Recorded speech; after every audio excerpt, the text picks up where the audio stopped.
नमस्कार, मैं हूं अंकुर और आप देख रहे हैं सत्य हिंदी का न्यूज बुलेटिन। एक नजर अब तक की सुर्खियों पर। राहुल गांधी ने आज दिल्ली में कांग्रेस के लिए चुनावी रैली की। इस दौरान उन्होंने मोदी और केजरीवाल दोनों को निशाने पर लिया।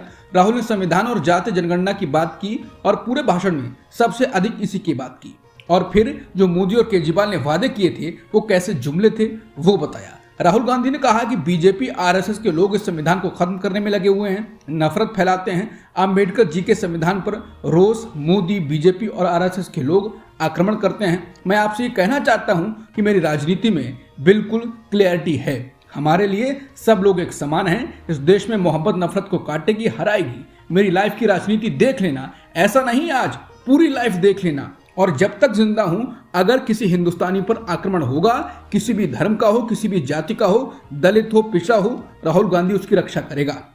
मेरे लिए हिंदुस्तान का यही मतलब है, हर आदमी बड़े से बड़ा सपना देख सके। ऐसा हिंदुस्तान मैं नहीं चाहता जहां अरबपति जो करना चाहते हैं कर लें, अडानी अंबानी जैसे लोग पूरे देश को खरीद लें और गरीब जनता देखती रह जाए। ऐसा हिंदुस्तान हमें नहीं चाहिए और ऐसा हम होने भी नहीं देंगे।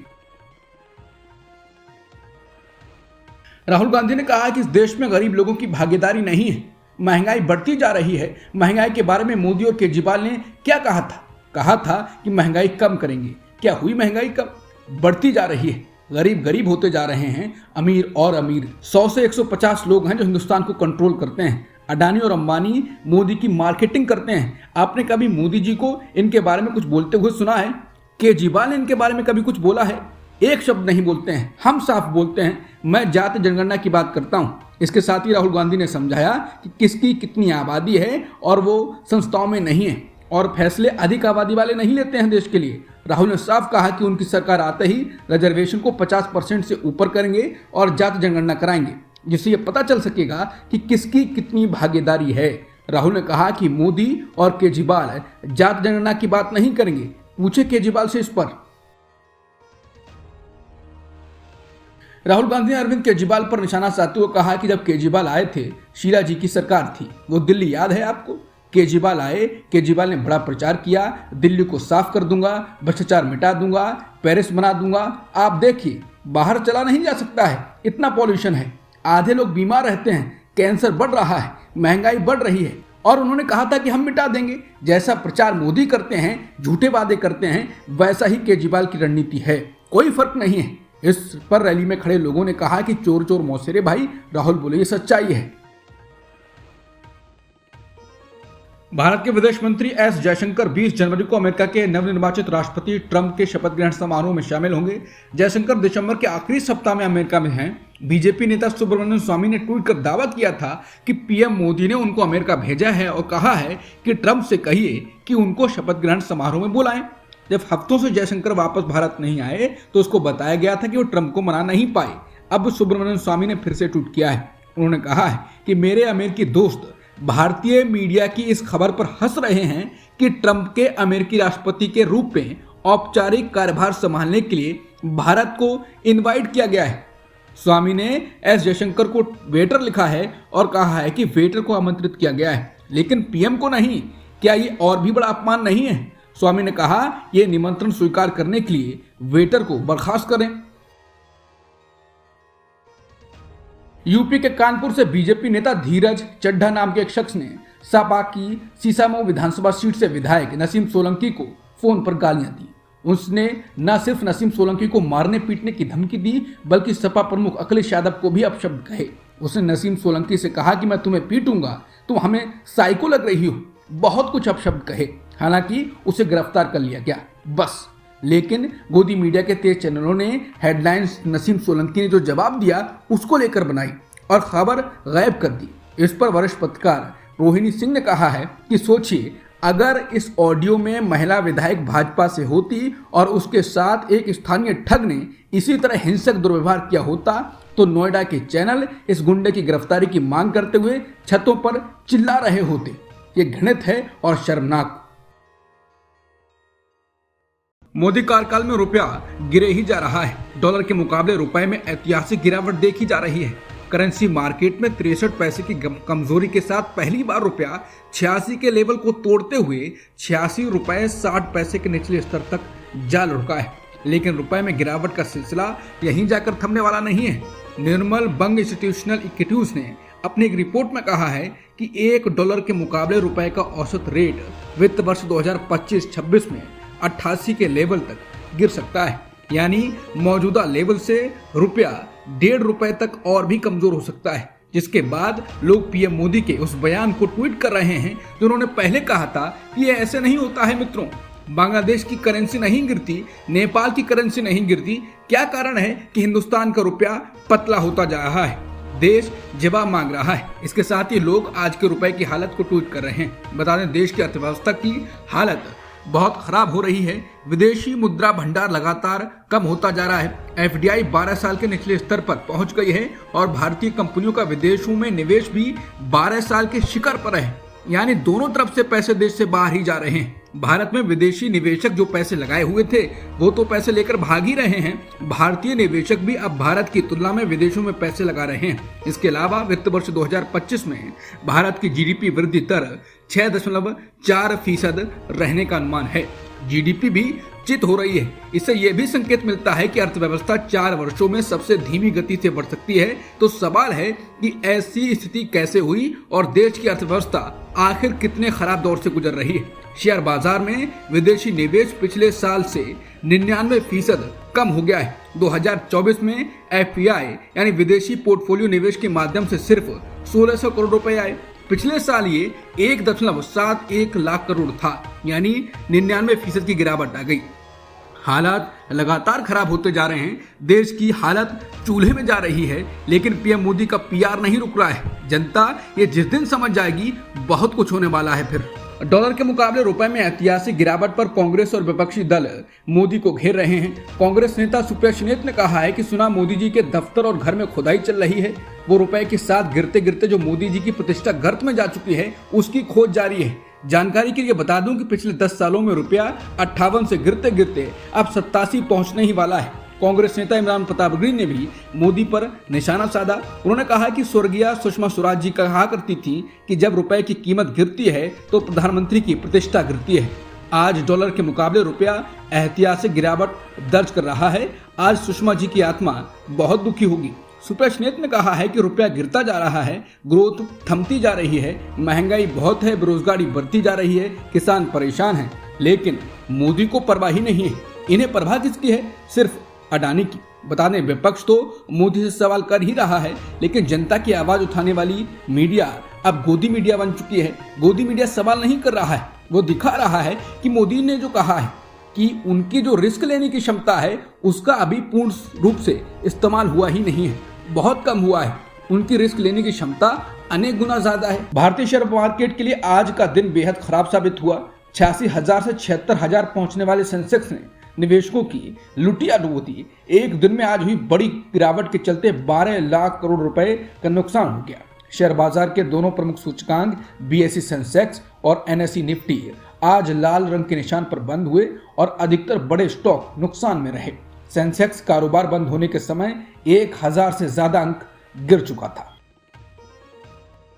भारत और बांग्लादेश के बीच संबंधों में तनाव बढ़ता जा रहा है। भारतीय विदेश मंत्रालय ने बदलती परिस्थितियों पर चर्चा के लिए बांग्लादेश के उप उच्चायुक्त नूरुल इस्लाम को तलब किया। एक दिन पहले बांग्लादेश ने ढाका में तैनात भारतीय उच्चायुक्त प्रणय वर्मा को तलब किया था। विवाद की ताजा वजह सीमा पर बाड़ यानी फेंसिंग करने की भारत की कोशिशें हैं। बांग्लादेश का आरोप है कि भारत 4156 किलोमीटर लंबी भारत बांग्लादेश सीमा पर 5 जगहों पर फेंसिंग करने की कोशिश कर रहा है। उसका दावा है कि ये द्विपक्षीय समझौते का उल्लंघन है।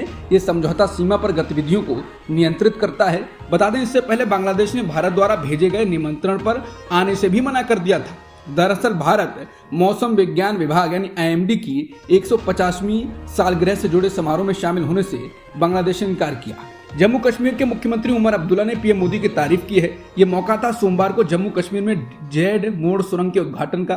उमर अब्दुल्ला ने पीएम मोदी से कहा, आप अपनी बात पर कायम रहे और 4 महीने के अंदर आपने जम्मू कश्मीर में इंतजाम करवाए। जम्मू कश्मीर में आपने लोगों को वोट देने का, अपनी हुकूमत चुनने का अधिकार दिया और आज इस बात का नतीजा है कि वजीर आला यानी मुख्यमंत्री की हैसियत से मैं इस प्रोग्राम में शिरकत कर रहा हूँ। आपने जो चुनाव कराए उसमें लोगों ने बढ़ चढ़कर हिस्सा लिया और सबसे बड़ी बात यह है कि कहीं पर भी धांधली की कोई शिकायत नहीं, कहीं पर भी हुकूमत के गलत इस्तेमाल की कोई शिकायत नहीं, एक भी पोलिंग बूथ पर रिपोल की जरूरत नहीं पड़ी। अब्दुल्ला ने कहा कि लोग अक्सर मुझसे एक सवाल करते हैं कि जम्मू कश्मीर की रियासत को दर्जा कब मिलेगा, और मैं लोगों को यही कहता हूं कि वजीर आजम साहब ने 4 महीने में चुनाव का अपना वादा पूरा किया है। मेरा दिल ये कहता है कि बहुत जल्द ही वजीर आजम साहब अपना तीसरा वादा जो योग दिवस पर आपने जम्मू कश्मीर के लोगों के साथ किया वो आप पूरा करेंगे। उन्होंने कहा कि लेकिन आज खुशी के मौके पर वजीर आजम साहब, मैं दिल की गहराइयों से आपका शुक्रिया करना चाहता हूं कि आप इस ठंड में हमारे बीच आए।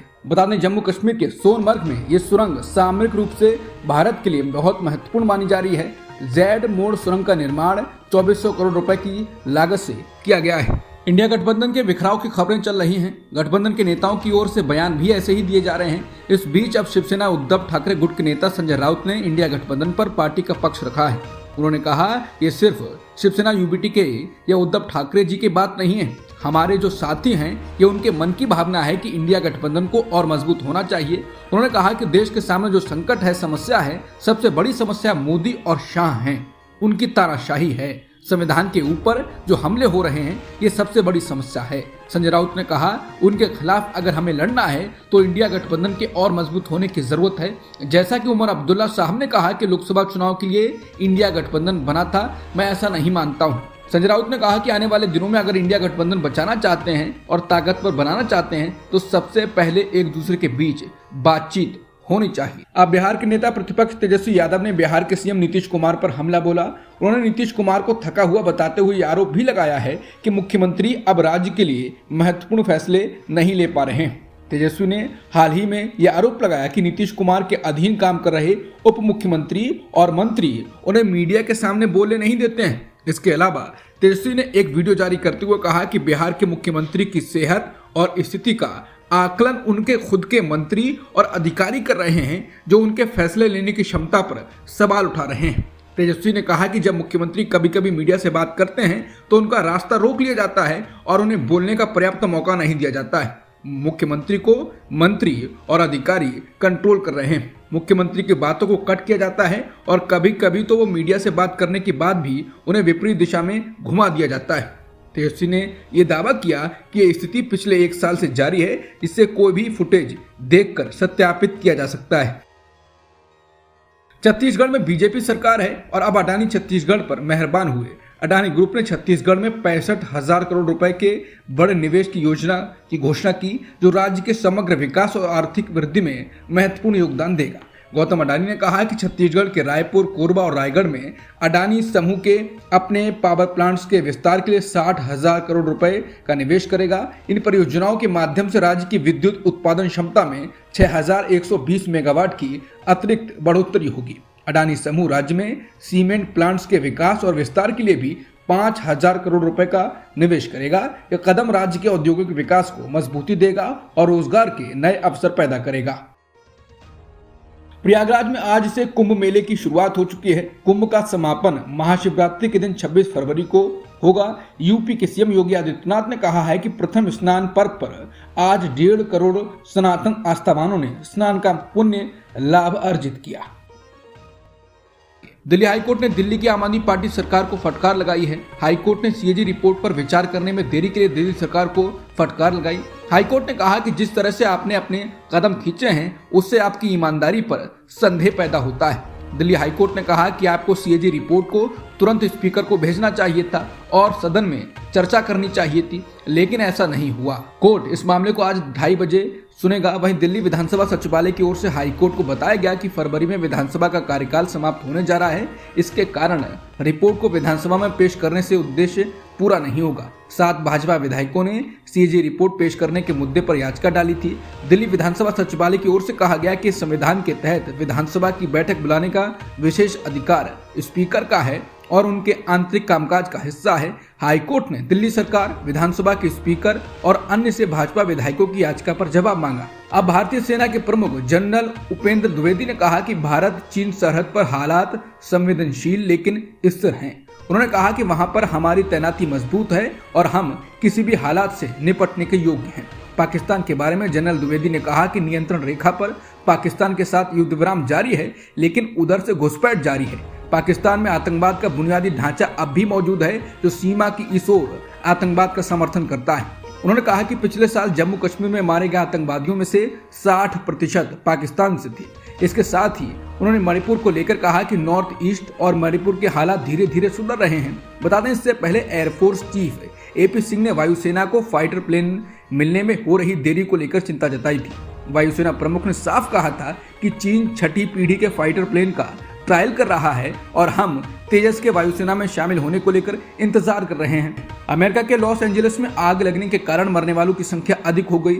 अब मरने वालों की संख्या बढ़कर 24 हो गई है। कैलिफोर्निया के मौसम वैज्ञानिकों ने आगे भी तेज हवाओं को लेकर चेतावनी दी है। मौसम वैज्ञानिकों का मानना है कि इलाके में तेज हवाओं के कारण इस हफ्ते आग और भड़क सकती है। अमेरिकी राष्ट्रपति जो बाइडेन अपने कार्यकाल के अंत में गजा में चल रहे युद्ध को रोकने के प्रयास कर रहे हैं। अब उन्होंने इजराइल के प्रधानमंत्री बेंजामिन नेतन्याहू से बात की है। ये बातचीत ट्रंप के राष्ट्रपति बनने से पहले किसी समझौते तक पहुंचने के आखिरी प्रयासों का हिस्सा है। व्हाइट हाउस के मुताबिक फोन पर बातचीत के दौरान राष्ट्रपति बाइडेन ने हमास की ओर से बंधक बनाए गए लोगों की रिहाई और तत्काल युद्ध विराम पर जोर दिया। राष्ट्रपति बाइडेन ने गजा में मानवीय सहायता बढ़ाने की जरूरतों पर भी बात की। ये बातचीत नेतन्याहू के उस बयान के बाद हुई है जिसमें नेतन्याहू ने कहा था कि वो बातचीत के लिए एक वरिष्ठ प्रतिनिधिमंडल को कतर भेज रहे हैं। बता दें, ट्रंप कह चुके हैं कि उनके राष्ट्रपति कार्यालय पहुंचने से पहले अगर बंधकों को रिहा नहीं किया गया तो तबाही मच जाएगी।